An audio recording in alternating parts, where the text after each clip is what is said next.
¿Qué tal amigos? Bienvenidos a Buenas Razones para Conversar.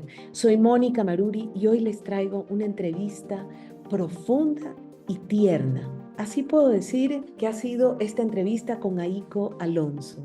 Ella es una cineasta mexicana que acaba de ganar por primera vez una sola película en el Festival Prix Jeunesse de la televisión para niños y niñas del mundo que se realizó en Alemania la semana pasada. Esta película, que se llama Días de Abundancia, ha ganado dos premios: el premio a la equidad de género o el Gender Equity Prize y el premio UNICEF. Y es que realmente Aiko nos presenta en su película Días de Abundancia a dos niñas, amigas, que enfrentan la menstruación en un lugar donde no hay agua, en una escuela donde no hay agua. Ella quería hablar y denunciar el grave problema de falta de agua que enfrenta México y muchos países de Latinoamérica. Ella quería con su película hablar del derecho al agua limpia. Y justamente de eso se trata. Estas niñas adolescentes que asisten a la escuela y que menstruan y que muestran la copa menstrual en la cámara, enfrentan la falta de agua, la falta de dignidad de tener una menstruación digna, lo que es un derecho, en una hermosa amistad y solidaridad femenina.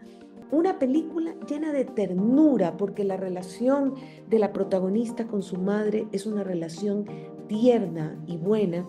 Y nos llama la atención y nos dice ahí con esta entrevista que ella quería alejarse del drama, de lo horrible, de las chicas que sufren en pantalla y que nos han enseñado tantos años las telenovelas, las niñas buleadas, la maldad. Ella quería mostrarnos una historia amorosa, una especie de canción de amar un poco más ese sangrado, un mensaje educativo, una menstruación digna. Y justamente es lo que ahí con su película nos muestra, lo que nos cuenta en esta entrevista. Escuchemos. Querida Aiko Alonso, qué gusto tenerte en Buenas Razones para Conversar. Es un honor que hayas aceptado mi entrevista con tan poco aviso, pero me imagino que estoy abrumada de la emoción de los premios que obtuviste recientemente. Sí, muchas gracias a ti por el espacio, por la confianza y también por tu amistad que ha estado muy linda, muy cortita, pero apasionante en estos días que nos conocimos. Qué bella que eres. Efectivamente, para que se enteren quienes escuchan este podcast, recientemente, la semana pasada, en el Festival Prix Jeunesse, Aiko Alonso, con su película Días de Abundancia, hizo algo absolutamente inusual, porque ganó dos premios, que nadie había coincidido en ganar el premio de equidad de género o Gender Equity Prize y el premio de UNICEF. Dos premios acabas de ganar en el Festival Prix Jeunesse. Me parece, obviamente, como fui parte del festival, pude analizar a fondo tu película. Me refiero a que lo hice con un grupo de profesionales de muy alto nivel del mundo, quienes además se quedaron fascinados con la historia que tú cuentas, pero sobre todo con la forma en que lo cuentas.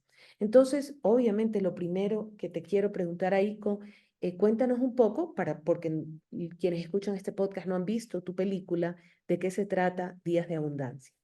Días de Abundancia se trata de Luna, una adolescente que quiere usar su copa menstrual en la secundaria en la que estudia, pero no puede porque no hay agua en los lavabos ni en los retretes para poder hacerlo. Entonces se organiza con sus compañeras para poder protestar con el director, quien no las pela, no les hace caso, y después se organizan al final para poder captar agua de lluvia. Y lo que buscaba era hablar de un problema ambiental que tenemos en Latinoamérica, en México, muy normalizado, que es la escasez de agua, la falta de agua, pero no hacemos caso, no nos organizamos, no aprendemos otras formas de captar agua de lluvia, no sabemos que el derecho al agua limpia y el saneamiento es un derecho, y hay muchísimos documentales muy buenos sobre el derecho al agua, pero no había una ficción, o al menos yo quería explorar desde la ficción, por cómo nos está afectando y cómo nos afecta de forma concreta a las mujeres, a las niñas y en general al ser humano el que no tengamos agua. Y creo que podría por ahí ser de más interés para poder entender el tema.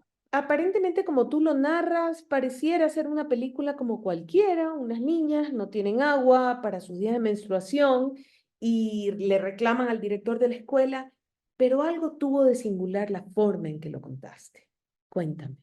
Pues yo quería sí tratar de enfocarme lo más posible en adolescentes, que sí fuera entendible, que la sangre menstrual también se viera, que fuera, que tuviera un poquito de humor, no, que no fuera un drama, sino que fuera un momento en la vida de un adolescente, que también fuera amorosa la forma en la que se tratan los personajes y por eso he tratado de aprender un poco a contar historias para adolescentes, porque es un público que me interesa. Y al final también tenemos una canción de Rebecca Lane y también creo que es algo, se volvió incluso como un mensaje, no sé, educativo, didáctico, el mensaje que para mí cierra con amar un poco más nuestro sangrado. Entonces, existieron muchos recursos para poder utilizar y contar de forma muy práctica y muy concreta qué onda con la menstruación y por qué es importante tener una menstruación digna y también el derecho al agua. Efectivamente,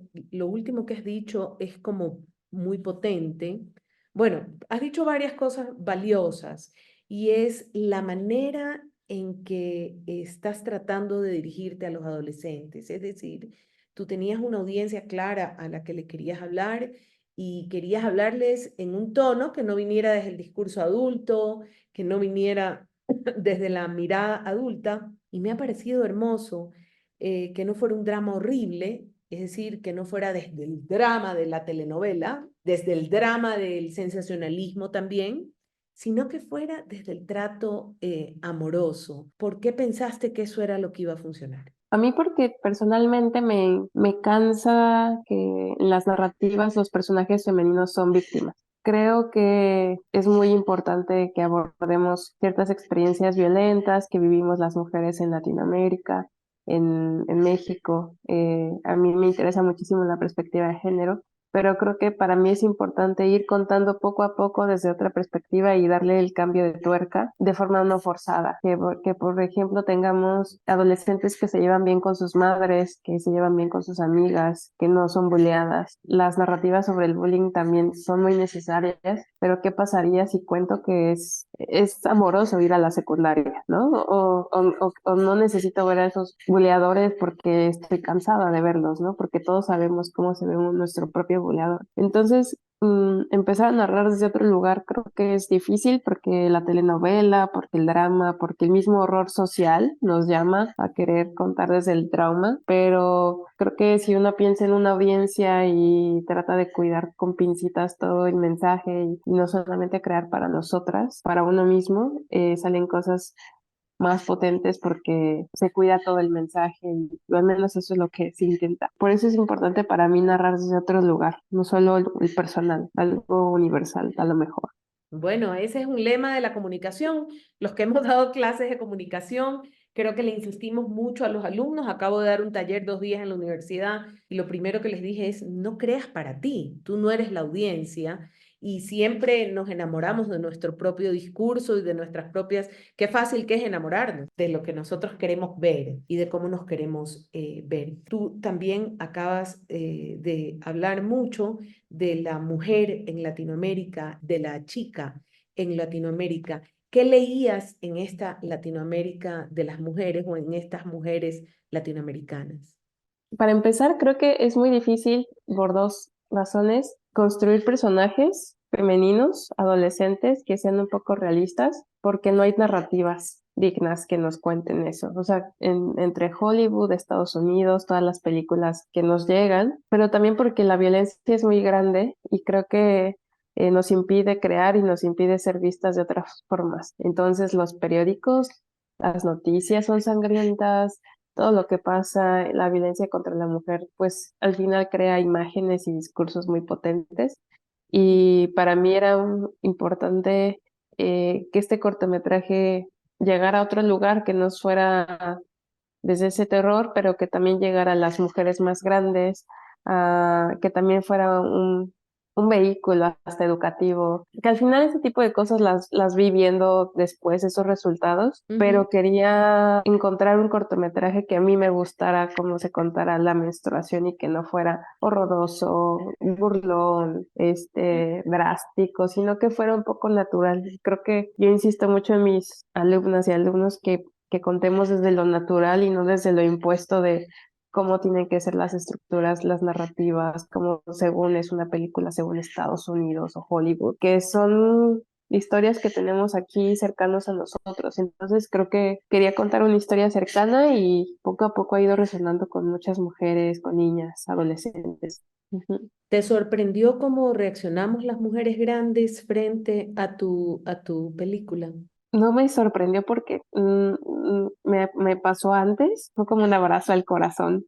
Fue algo en el que fue algo muy sororo, muy como si me hubiera encontrado a muchas hermanas, o sea, muchas amigas de toda la vida y con una La neta. coincidencia bien pequeña. Ajá. Entonces creo que eso fue algo que no había pensado, pero fue muy, muy lindo saberlo y muy, muy lindo vivirlo.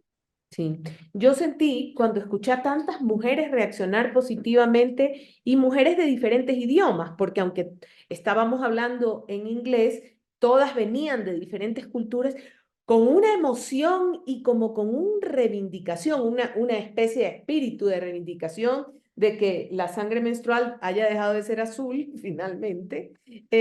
Me refiero citando a los comerciales de la sangre menstrual, pero impresionó el abrazo, efectivamente, a tu propuesta narrativa, inclusive el abrazo a la propuesta de mostrar la sangre así tan en la mitad de la toma de la cámara, en la mitad del lente, se ensuciaba el lente, digamos, porque se ensuciaba.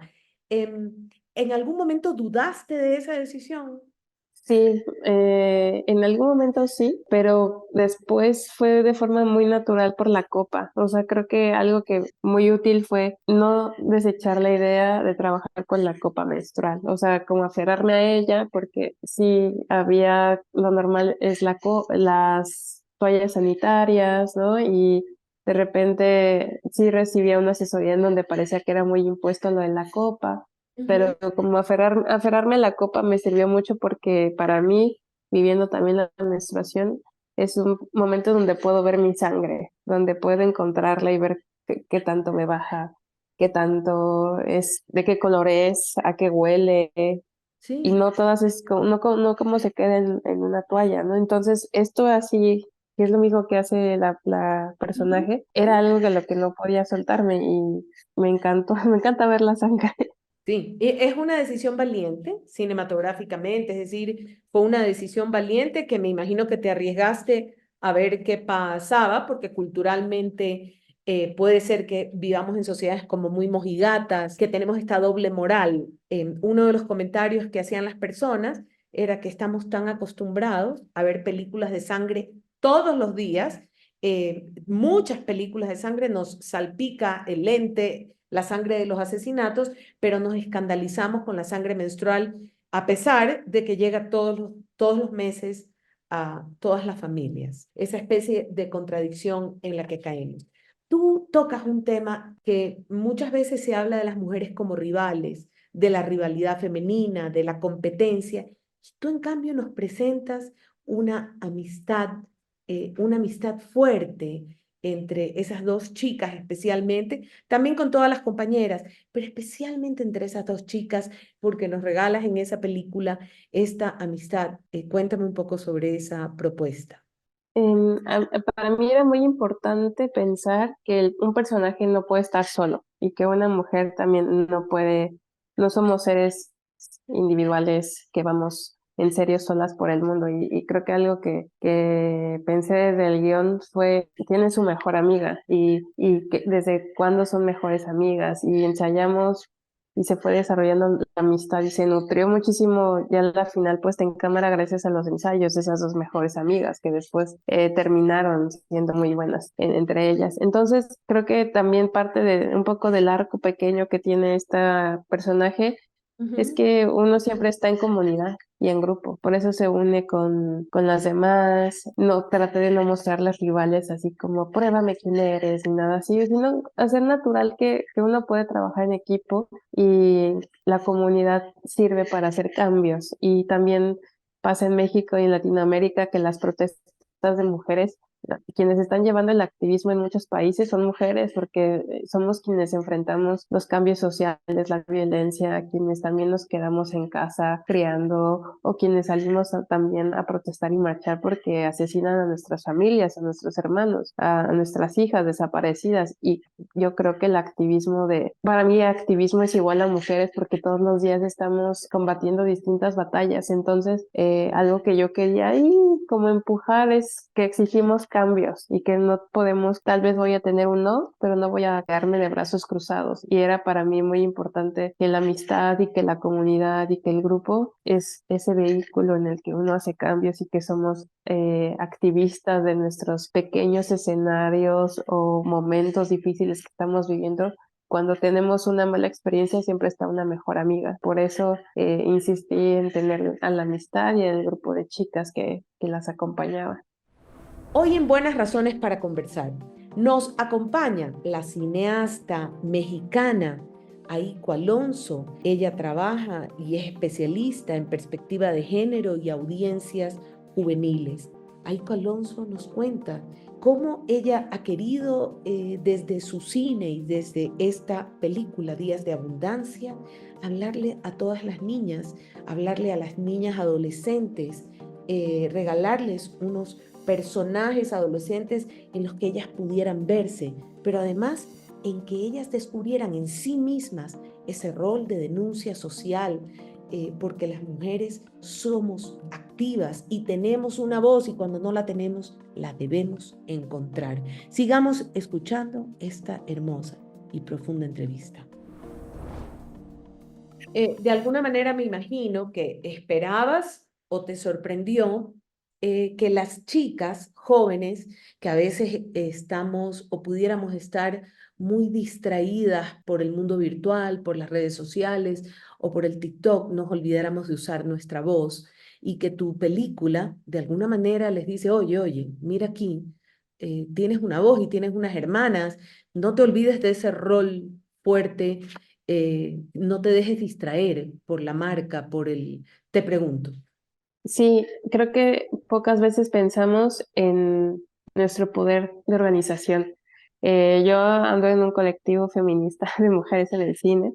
Ujú. Entonces también veo mucha pasividad, creemos que también las cosas son como son, que no va a haber cambios, es bien difícil tratar de impulsar un cambio tú sola, siempre tienes que encontrar con más voces y algo en lo que insistimos mucho en el colectivo que se llama La Gremia es insistir y organizarnos y tener conciencia política, social, de género, de clase, porque nadie nos va a arreglar la vida más que nosotras mismas. Entonces, sé que a lo mejor es imposible que en una escuela suceda una protesta y no salgas castigada o bien, bien de ahí, pero no es imposible de que te organices y exijas que corran un maestro que está abusando, que sí pasó en la UNAM, ¿no? Exacto. Que pasa en las universidades públicas y en las preparatorias, porque ahí sí tenemos ciertas libertades, pero creo que no es imposible que los cambios estudiantiles y las protestas estudiantiles pues han pasado, entonces creo que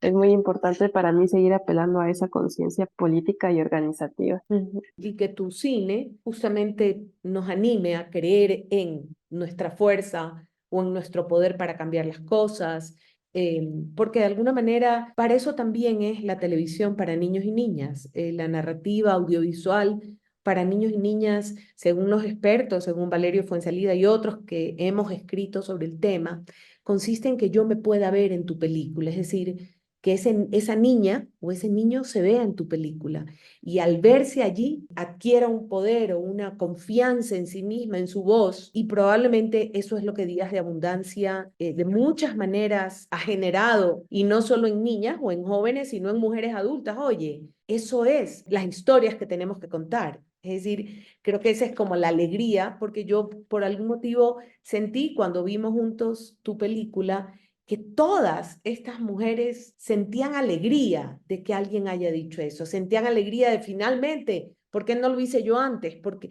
qué bueno que alguien finalmente lo hizo. Es decir, me parece que esa es como una efervescencia que genera tu película, al menos en nosotras las mujeres. Es decir, un hurra, un bravo, qué bueno que finalmente alguien lo dice. Hay otros problemas que enfrentan las niñas, que es desde el abuso sexual, el abuso de la misma familia, y que son temas que siguen sonando y que efectivamente las vemos denunciadas en noticias a diario, pero sin embargo no logran producir cambios. No sé si me explico. Y la violencia contra las mujeres no disminuye, me parece que aumenta de alguna manera. ¿Qué le ha faltado hacer a las mujeres cineastas para que su voz sirva o sea más Ujú. potente? Yo creo que muchas veces las narrativas hacia las mujeres está bien, pero creo que pocas veces hemos visto narrativas que cuestionen las masculinidades y las violencias machistas. Estamos siempre en las campañas de denuncia, protégete, cuídate, para el embarazo, para la violencia, para, ¿no? Identifica el tipo de violencia y nosotras estamos, siento yo, saturadas de información y de querer contar nuestras historias y creo que es importante seguir haciéndolas y contarlas desde el lugar que querramos y es para reparar, para resanar, para contar una historia desde otro lugar que nos traiga un poco de luz. Yo creo que eso hay que seguir haciéndolo. Pero las narrativas que cuestionan y que incomodan, yo creo que tienen que estar para quienes ejercen esa violencia, para quienes guardan silencio, para quienes no se mueven de un lugar cómodo. Porque, insisto, creo que las mujeres jóvenes o adultas de distintas regiones, particularmente de América Latina, seguimos ahí empujando cambios porque nos afectan esas violencias Ujú. simbólicas y estructurales, pero quienes se quedan callados y con brazos cruzados, ¿dónde están? ¿No? Entonces creo que esas narrativas tienen que seguir cuestionando hacia quienes no se quieren mover también para ver si despiertan un poco. ¿Sientes que también estas películas que están haciendo las cineastas feministas también le hablan a las mujeres machistas que viven en nuestra región, mujeres que le dicen a la niña, sírvale la comida a su hermano, hágale la cama a su hermano, usted no puede, él sí puede, si solo alguien estudia en la casa será el hijo varón y no la hija mujer, que le dicen a la mujer golpeada, sigue con el marido, soporta que después, ¿quién te va a mantener?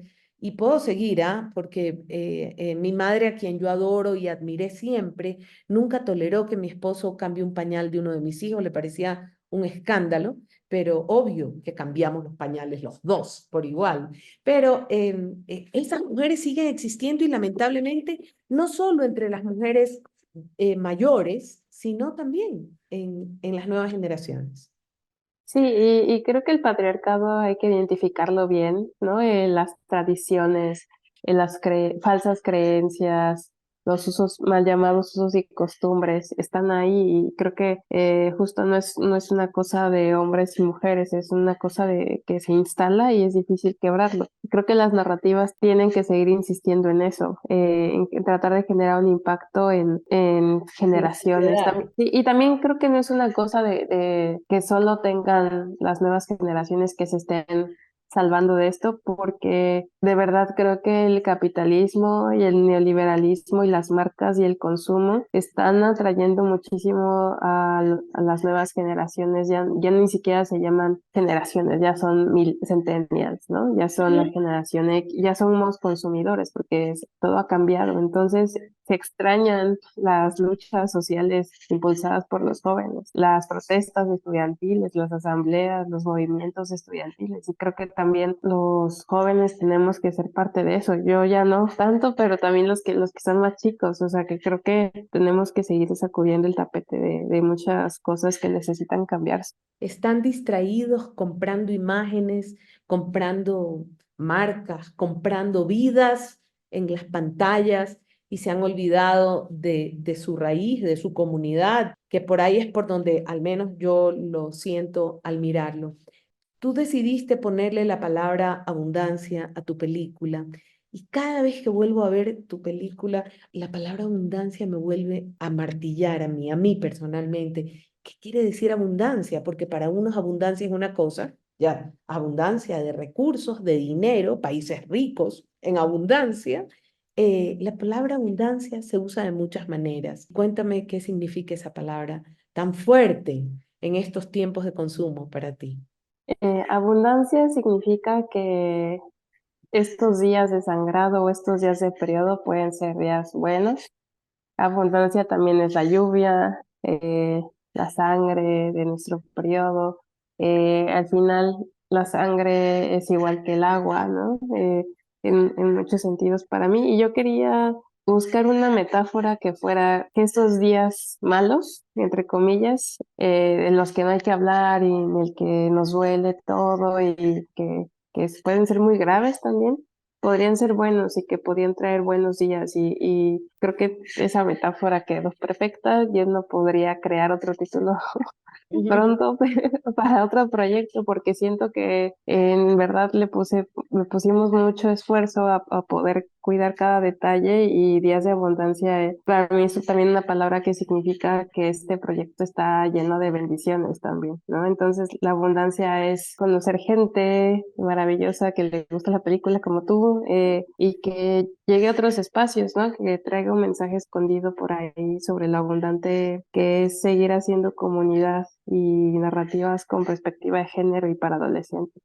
Y además esa historia que tú cuentas en la película es una historia que yo la he visto en Bolivia, la he visto en Ecuador, la he visto en Perú, ese mito, esa vergüenza con la menstruación, ese tema prohibido, eso oculto que saliste a poner en pantalla y nos alegraste a todas las mujeres porque nos sentimos hermanas en común, en algo que nos une, que son esos días de abundancia, abundancia también de cólicos menstruales y de dolor para muchas, pero qué bonita la metáfora. En inglés lo tradujeron en Days of Thunder, días de trueno. ¿Por qué usaron? Porque quien inscribe la película decide el nombre que le pone en inglés. Cuéntame. Sí, quería yo cambiarle un poco la metáfora en inglés y para mí también sí, como que en inglés sentía que podía ser un poco más duro que sonara así, como días de truenos, días de tormenta, como prepárate a lo que vas a ver. Me gusta también que puede tener dos significados, como uno más enriquecedor y uno más fuerte, que según yo significa el Days of Thunder. No, no, muy bien. Y lo pienso igual que tú. Days of Thunder también suena a lo que la menstruación para muchas de nosotras en muchos momentos de nuestra vida ha sido días de trueno. ¿Qué viene? ¿Qué sigue, mi querida Aiko? ¿Y ahora qué? Bueno, mi intención siempre ha sido que llegue a escuelas. O sea, me alegra mucho estar en los festivales. Ujú. Lo agradezco con todo el corazón.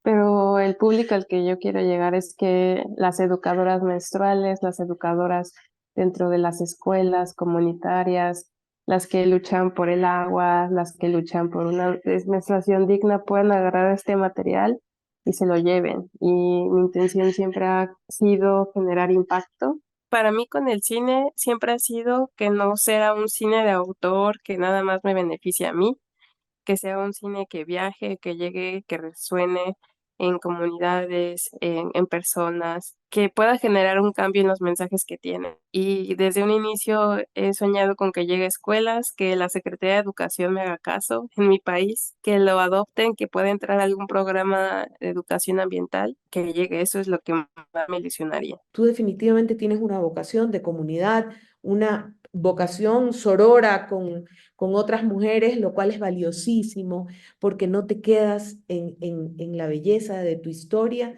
sino en el efecto y el cambio que pueda producir en la sociedad. Muchas gracias, Moni. Sí, es que creo que en el cine yo entré buscando amigas, buscando gente con la que me sintiera que resueno el corazón. Y yo lo he encontrado en la gente que hace cine comunitario, en Chile, en los talleres, los maestros que entran a los talleres audiovisuales queriendo utilizar el cine dentro de su aula, se me hacen los más capaces, inteligentes, porque tienen una serie de recursos que lo que quieren es transformar la vida de sus estudiantes. Creo en esos cambios sociales que parecen muy pequeños, pero que si a mí me hubieran hablado de violencia de género a una edad más Ujú. joven, hubiera entendido otras cosas y hubiera aprendido otras cosas. Y creo que el cine que uno quiere ver cuando conforme está creciendo, porque nunca terminamos de crecer, es donde estén nuestros problemas y no solamente el de una persona que es la que dirige, sino el de nuestras hermanas, el de nuestra mamá, el de nuestro hermano, y creo que por eso quiero hacer cine, uno en donde también yo en el pasado me pude haber encontrado y no estoy, pero que resuene con otras personas y lo que estamos viviendo las niñas y mujeres en Latinoamérica, que es muy diferente a lo que viven en otros países. Entonces, ese es el cine que yo necesitaba ver y sé que hay temas que siguen ahí y esos son de los que yo quisiera seguir hablando. Hermosa que eres. Justo Mm. ayer me preguntaron cuál era la televisión que yo había hecho y yo siempre dije, es la que yo necesitaba ver. Así es que qué maravilloso que eso es lo que tú necesitabas ver y es lo que estás haciendo. Aiko Alonso, gracias por esta preciosa entrevista. Eres una directora maravillosa, profunda, valiosa y valiente. Muchas gracias por el apoyo y le agradezco muchísimo el espacio y el haber platicado contigo y conocerte un poquito más. Un abrazo fuerte. Un abrazo, Moni. Hoy hemos entrevistado en Buenas Razones para Conversar a Aiko Alonso, cineasta mexicana, especialista en perspectiva de género y audiencias juveniles. Ella nos dice que ella propone una narrativa que cuestiona el discurso machista, que eso hace falta en el cine y en la narrativa audiovisual de Latinoamérica. Ella nos habla de la palabra abundancia en su película, de la lluvia, de la abundancia del agua y una metáfora con la abundancia de sangre en la menstruación, en esos días y en este proyecto que es un proyecto lleno de bendiciones. Agradezco muchísimo a Aiko por haberme concedido esta entrevista, pero además porque ella quiere que su película tenga un mensaje educativo, que se trabaje en las escuelas de Latinoamérica, en la Secretaría de Educación de su país, quiere que las educadoras menstruales muestren esta película a las niñas y adolescentes de nuestra región y que sea un instrumento de aprendizaje, de autoconocimiento y de hermandad de mujeres a la que llamamos sororidad. Nos vemos en una próxima entrega de Buenas Razones para Conversar. No dejen de buscarnos en nuestras redes sociales @cabipunk o en nuestra página web www.ipank.org. Hasta pronto.